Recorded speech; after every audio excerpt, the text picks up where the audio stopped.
শারদীয় দুর্গোৎসব নির্বিঘ্ন করতে মোংলায় মন্দির পরিদর্শন করেছে নৌবাহিনীর একটি প্রতিনিধি দল। এছাড়া নিরাপত্তায় এখানকার ৩২টি মন্দিরে মোতায়েন করা হয়েছে বিপুল সংখ্যক নৌবাহিনী।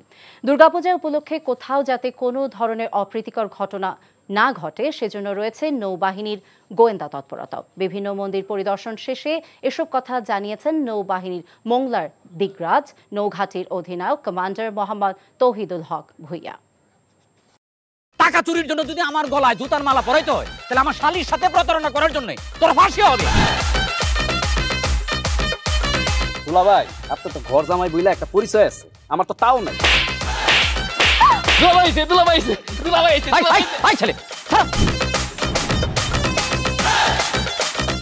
রাজনৈতিক ফ্যামিলির মেয়ে হয়ে ওই কাজ করবে। যারে পাবো হারে পিটামু, রক্তের নেশায় ধরতে, রক্তের নেশায়, কাঁচা রক্তের নেশায় ধরতে। তোমার এই পলিটিক্স আমার বাম পকেটে থাকে। পাঁচদের বউরে ঝামেলা পাকাই। এই বেটাই, আমি তখন বিয়ে করিনি।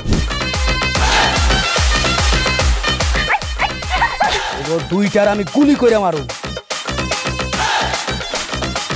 মাসুদরা কোনোদিন ভালো হয় না। আপনার পোশাক আশাক দেখে কিন্তু আপনার তালুকদার বংশের লোক মনে হয় না আব্বা, আপনার মনে হয় যে আপনি ফকির বংশের লোক।